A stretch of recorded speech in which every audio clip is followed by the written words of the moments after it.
ഇവൾക്ക് black magic അറിയാമെന്ന് പറഞ്ഞതേ ഇവള് തന്നെയാ. ഓർമ്മയില്ലേ വിശാലിന്റെ മരിച്ചുപോയ അമ്മയെ കാണിച്ചു തരാന്ന് പറഞ്ഞ് ഇവൾ പൂജ ചെയ്തത്?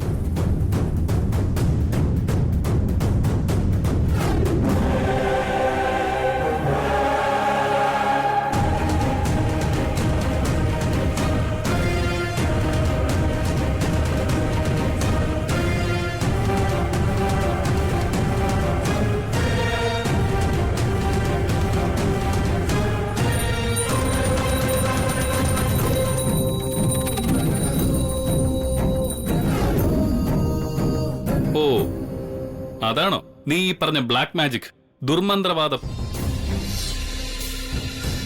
പാർവതി അന്നാ ചെയ്തത് ദുർമന്ത്രവാദമാണെങ്കിലേ നമ്മുടെ നാട്ടിലെ മുഴുവൻ പൂജാരിമാരും ദുർമന്ത്രവാദികളാവുമല്ലോ. വിവരമില്ലാതെ ഓരോന്നൊക്കെ വിളിച്ച് പറയും. പാർവതിയെ വെള്ളപൂശാനുള്ള വിശാലിന്റെ താല്പര്യം കണ്ടില്ലേ?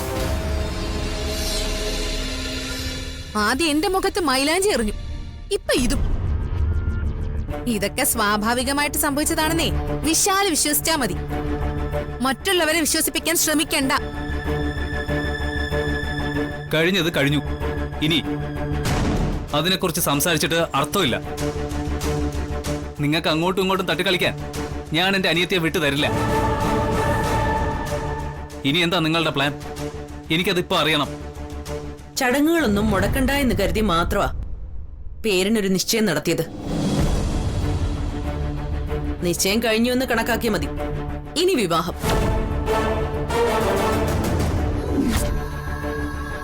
നിശ്ചയം മുടങ്ങിയെങ്കിലേ വിവാഹവും മുടങ്ങും. നോക്കിക്കോ. ഞാൻ പറയുന്നതേ മുകളിൽ ഇരിക്കുന്ന ആളെ കണ്ണുപൊട്ടനല്ല. ഈ പാവത്തിന്റെ മനസ്സ് നോവിച്ചതിന് ഇനിയും പണി തരും. വിവാഹം നടക്കും വിപിൻ. വിശാലിനെയും ജാസ്മിനെയും ഒരുമിപ്പിക്കണമെന്ന് ഞാൻ തീരുമാനിച്ചിട്ടുണ്ടെങ്കിൽ അത് ഈ പ്രഭാവതി നടത്തിയിരിക്കും.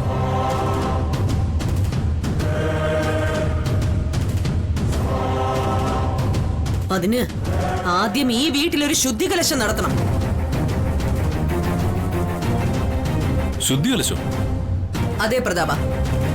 കൃത്യസമയത്തൊരു കാറ്റ് കടന്നു വന്ന് മൊത്തം അലങ്കോലമാക്കിയെങ്കിൽ അത് ജാസ്മിൻ പറഞ്ഞതുപോലെ ഇവളുടെ ബ്ലാക്ക് മാജിക് തന്നെയാണ്.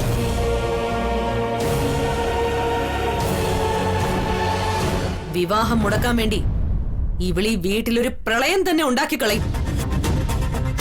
അതുകൊണ്ട് ഇവളെ പുറത്താക്കിയിട്ട് വേണം ഇനിയുള്ള ചടങ്ങുകൾ നമ്മൾ നടത്താൻ.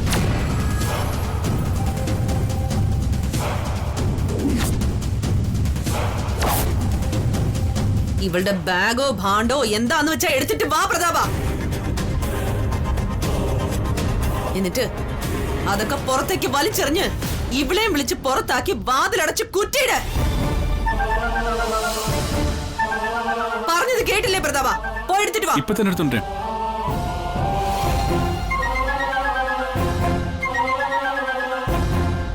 നീ വാ.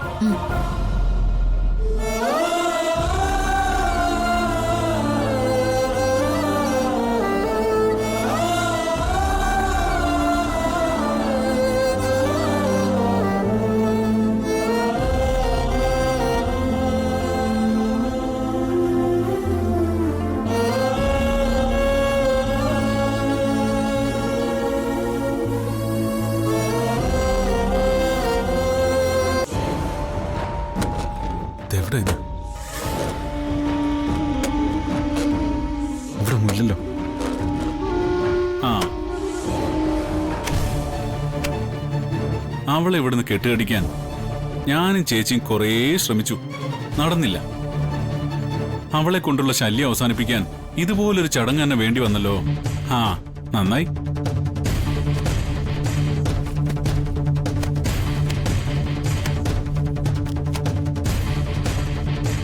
Good bye Parvati, good by.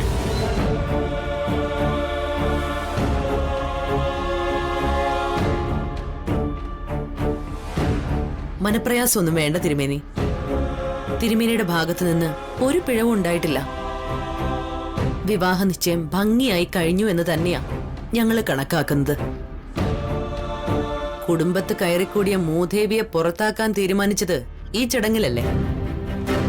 വിവാഹത്തിന് തിരുമേനി തന്നെ കർമ്മങ്ങൾ ചെയ്യണം. ആയിക്കോട്ടെ.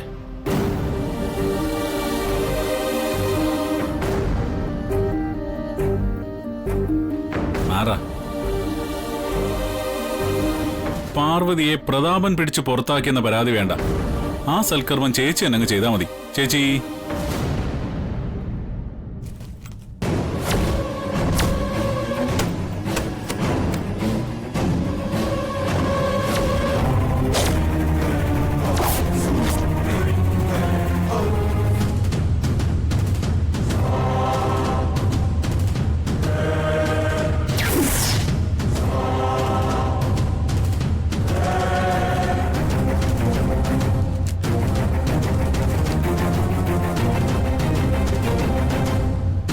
ഇനി ഒരു നിമിഷം പോലും നിന്നെ ഈ വീട്ടിൽ കണ്ടുപോകരുത്.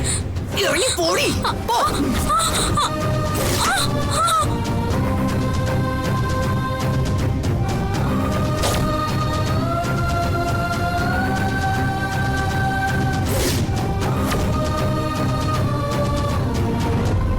ഇറങ്ങി പോവാനല്ലേ പറഞ്ഞത്? പ്രഭാവതി, തലയിരിക്കുമ്പോ വാലാടണ്ട. ഈ വീട്ടിൽ ആരൊക്കെ വേണം, ആരൊക്കെ പോകണം എന്ന് തീരുമാനിക്കുന്നത് ഞാനാ. ഞാൻ ചത്തിട്ട് മതി നിന്റെ ഭരണം.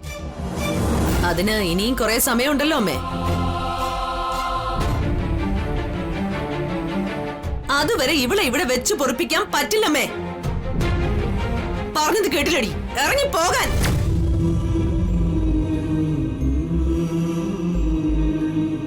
വിശാലടന്റെ ഈ നിപ്പ് കാണുമ്പോൾ എനിക്ക് ഇവരെല്ലാരും കൂടി കളിയാക്കുന്നതേ വിശാലടന്റെ ഭാര്യ.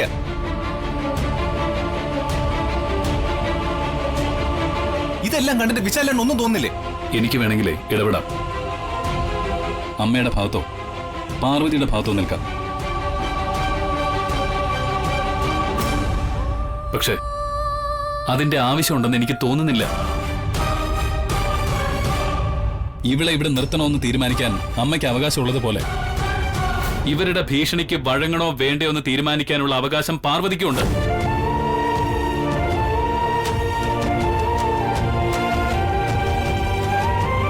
വിശാലേട്ടൻ പറഞ്ഞതിന്റെ അർത്ഥം മനസ്സിലായോ പാർവതിക്ക്? നിന്നെ ഈ വീട്ടിൽ നിന്ന് പുറത്താക്കാൻ ആർക്കും കഴിയില്ലെന്ന്.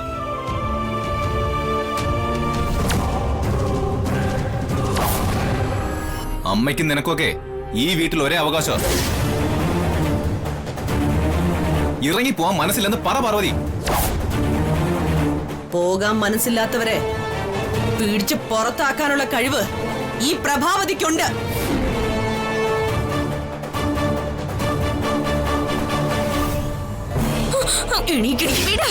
ഇങ്ങോട്ട് വിടല്ലേ പറഞ്ഞത്? നീ എന്നോട് കൽപ്പിക്കുന്നോടി. പിടിച്ചിറക്കാൻ നോക്കിയതിനല്ലേടി നീ കിടന്ന് ഒച്ച വെച്ചത്.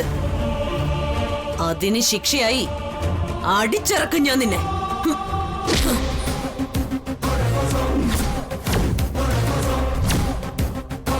നിങ്ങൾ പറഞ്ഞതെല്ലാം ഞാൻ മിണ്ടാതെ കേട്ട് നിന്നതേ നിങ്ങളെ പേടിച്ചിട്ടൊന്നുമല്ല.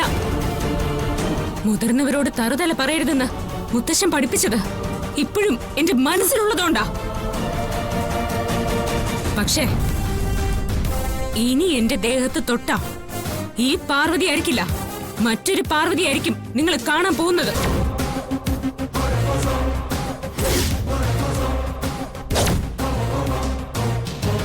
നീ എന്ത് ചെയ്യും? ഞങ്ങളുടെയൊക്കെ കഴുത്ത് ചെത്തിക്കളയോ? ഇല്ല, കഴുത്ത് ചെത്തിക്കളഞ്ഞാ നിങ്ങളൊക്കെ മരിച്ചു പോവില്ലേ? എന്നെ തല്ലാനും പിടിച്ചു പുറത്താക്കാനും ശ്രമിച്ചവരൊക്കെ ഇനിയും ജീവിച്ചിരിക്കണം. പക്ഷേ അതെ, ഇവിടെ ആയിരിക്കില്ല, അങ്ങ് ജയിലിൽ.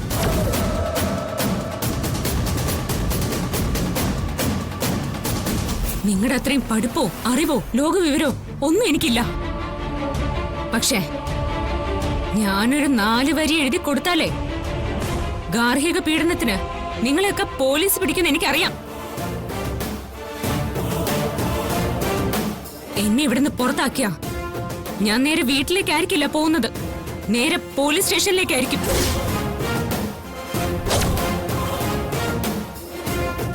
ഇത് ഞാൻ വെറുതെ പറയാണെന്ന് നിങ്ങക്ക് തോന്നുന്നുണ്ടെങ്കിൽ എന്നെ ഒന്ന് തൊട്ട് നോക്ക്. നീ പോയി നീ പറഞ്ഞ 4 വരി എഴുതി കൊടുക്കടി. ഒരു CI നിന്റെ സഹായത്തിനുണ്ടെന്നുള്ള ധൈര്യത്തിലല്ലേ നീ വലിയ വർത്താനമൊക്കെ പറയുന്നത്? അതിനേക്കാൾ വലിയ പോലീസ് എന്റെ പരിചയത്തിലുണ്ടടി. നല്ല വക്കീലിനെ വെച്ച് കേസ് നടത്താനുള്ള കാശുണ്ടടി എന്റെ കയ്യില്. കാശോ? ഏത് കാശ്?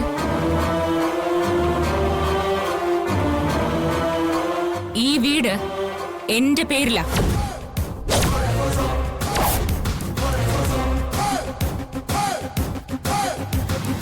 അതറിയാലോ അമ്മയ്ക്ക്. ഈ കുടുംബത്തിന്റെ ആസ്തികൾ മുഴുവൻ എനിക്ക് അവകാശപ്പെട്ടതാ.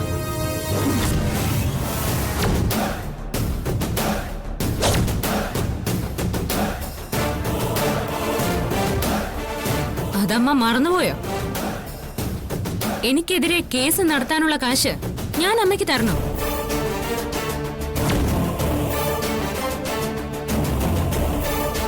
അമ്മയുടേതെന്ന് പറയാൻ ഒരു നാണമെങ്കിലും സ്വന്തമായിട്ടുണ്ടോ?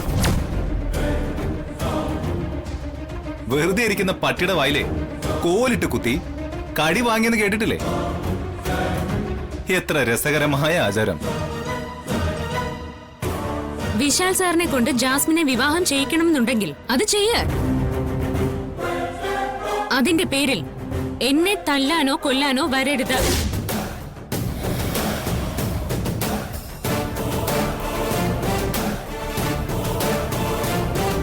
എനിക്ക് ഈ വീട്ടിൽ മഹാറാണിയെ പോലെ ജീവിക്കാം. പക്ഷേ വേണ്ട, എനിക്കിവിടത്തെ അടുക്കളക്കാരി തന്നെ ആയാ മതി.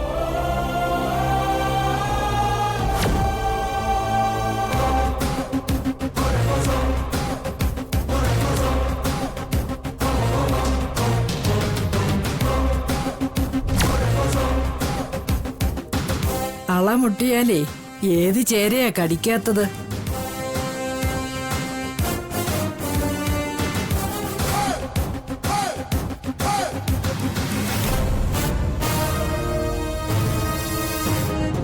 എനിക്കെതിരെ കേസ് നടത്താനുള്ള കാശ് ഞാൻ അമ്മയ്ക്ക് തരണോ? അമ്മയുടേതെന്ന് പറയാൻ ഒരു നാണമെങ്കിലും സ്വന്തമായിട്ടുണ്ടോ?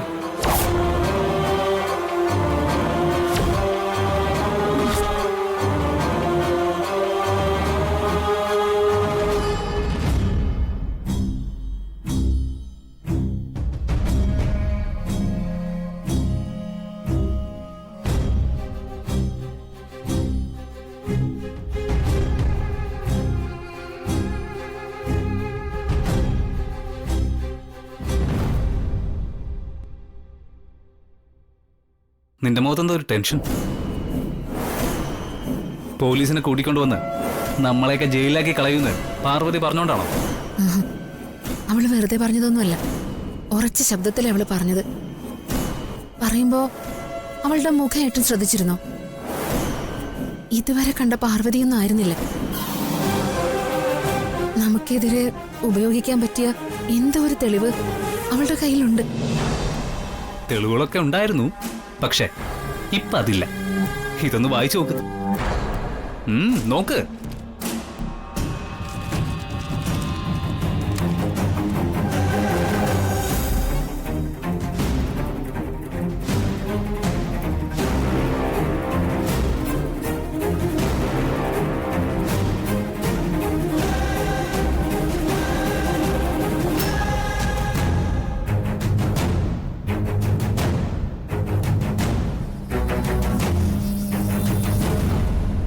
ഏട്ടാ, ജയ എഴുതിയത് തന്നെ, കൈയക്ഷരം ജയുടെ തന്നെ. ഇത് തെളിവായി കാണിച്ച് നമ്മളെ ജയിലിൽ കയറ്റാനായിരുന്നു അവളുടെ പ്ലാൻ. ഈ എഴുത്ത് കയ്യിലുള്ള ബലത്തിലാണ് അവൾ അവിടെ കിടന്ന് ഒച്ച വെച്ചത്. ഇത് ഏട്ടൻ എവിടുന്നാ കിട്ടിയത്? പാർവതിയുടെ ബാഗിൽ നിന്ന്. ജയ് ഇങ്ങനൊരു എഴുത്ത് എഴുതി വെച്ചതായി അരവിന്ദൻ അറിഞ്ഞിട്ടുണ്ടാവില്ല. അറിഞ്ഞിട്ടുണ്ടായിരുന്നെങ്കിൽ പണ്ടേ നമ്മളെ പിടിച്ച് അകത്തിട്ടേനെ. ഇത്രയും കാലം ജയയുടെ കൂടെ ജീവിച്ച ഏട്ടന് പോലും ഈ എഴുത്ത് കിട്ടിയില്ല. അവൾക്കിതെങ്ങനെ കിട്ടി? ഒരു പിടിയുമില്ല. ഞാനും നീയും നമ്മുടെ പപ്പയുമാണ് ജയയെ കൊല്ലാൻ നോക്കുന്നതെന്ന് അവളിതിൽ വ്യക്തമായിട്ട് എഴുതിയിട്ടുണ്ട്. ഞാനിത് കണ്ടില്ലായിരുന്നെങ്കിൽ ഈ എഴുത്ത് അരവിന്ദിന്റെ കയ്യിലെത്തുമായിരുന്നു. അടുത്ത ദിവസം പത്രത്തിൽ വാർത്തയും വരുമായിരുന്നു. സിയയുടെ സഹോദരിയെ കൊന്നതിന് വക്കീലും 2 മക്കളും അറസ്റ്റിലെന്നു. എനിക്കിത് സങ്കല്പിക്കാൻ കൂടി വയ്യേട്ടാ. ഈ എഴുത്തിന്റെ കോപ്പി പാർവതി എത്തേണ്ട അടുത്തൊക്കെ എത്തിച്ചിട്ടുണ്ടെങ്കിലോ? ജാസ്മിൻ, അരവിന്ദൻ ഇതുവരെ നമ്മളെ തേടി വരാത്തത് കൊണ്ട് രക്ഷപ്പെട്ടു എന്നൊന്നും കരുതണ്ട. കുരുക്ക് മുറുക്കാൻ വേണ്ടി അയാൾ ചിലപ്പോ കൂടുതൽ തെളിവുകൾ ശേഖരിച്ചുകൊണ്ടിരിക്കുകയാണെങ്കിലോ? ഏട്ടൻ പപ്പയൊന്ന് വിളിക്ക്. പോലീസ് എങ്ങനെയൊക്കെ നീങ്ങുമെന്ന് നമ്മളെക്കാൾ അറിയുന്നത് പപ്പയ്ക്കല്ലേ? വിളിക്കേട്ടാ, വിളിക്ക്.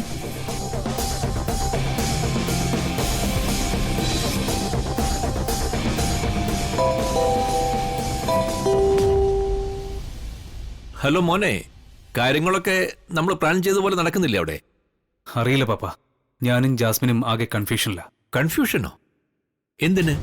ജാസ്മിൻ വിശാലിന് കൊടുത്ത പൂക്കൾ പാർവതി അരവിന്ദിനെ ഏൽപ്പിച്ചതും അരവിന്ദിന് അത് ഫോറൻസിക് ലാബിലേക്ക് കൊടുത്തയച്ചതും ഞാൻ പപ്പയോട് പറഞ്ഞിരുന്നില്ലേ? പാർവതി നമ്മളോട് ശരിക്കും യുദ്ധത്തിന് ഇറങ്ങിയിരിക്കുക പപ്പ. യുദ്ധത്തിനോ? എങ്ങനെ? നീ ഒന്ന് തെളിച്ചു പറ. പപ്പ, പാർവതിയുടെ ബാഗിൽ നിന്ന് ഏട്ടൻ്റെ എഴുത്ത് കിട്ടി. ജയ അരവിന്ദൻ എഴുതിയ എഴുത്ത്.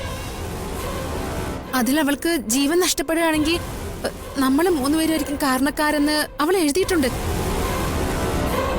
പപ്പ, കുഴപ്പമാവോ? ആ എഴുത്ത് കോടതിയിലെത്തിയാൽ ജയയുടെ മരണമൊഴിയായി പരിഗണിക്കാൻ സാധ്യതയുണ്ട്.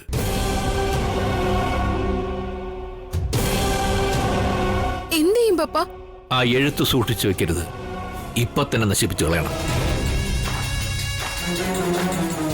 ആ എഴുത്തിനെ കുറിച്ച് പാർവതിയോട് ചോദിക്കുകയോ കിട്ടിയതായി ഭാവിക്കുകയോ ഒന്നും ചെയ്യരുത്. ഞാനൊന്ന് ആലോചിക്കട്ടെ, പിന്നെ വിളിക്കാം.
അയ്യോ, ആ എഴുത്തെവിടെ പോയി?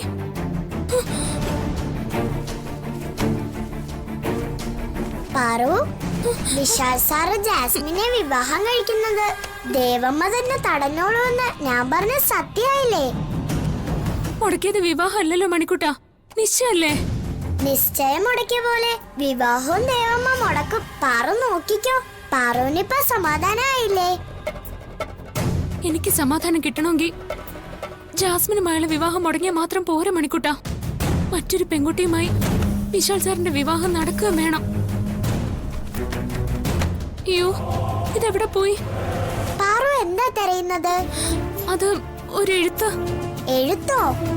ആ, അരവിന്ദൻ സാറിന്റെ അനിയത്തെ ഞാൻ പരിചയപ്പെട്ടത് മണിക്കുട്ടനോട് ഞാൻ പറഞ്ഞിരുന്നല്ലേ? ആ, പാറു പറഞ്ഞത് എനിക്ക് ഓർമ്മയുണ്ട്. ആ കുട്ടി മരിച്ചു പോയതാണെന്ന് പാറു എന്നോട് പറഞ്ഞിട്ടുണ്ടല്ലോ. മരിച്ചതല്ല മണിക്കുട്ട, കൊന്നതോ? കൊന്നതോ? ആര്?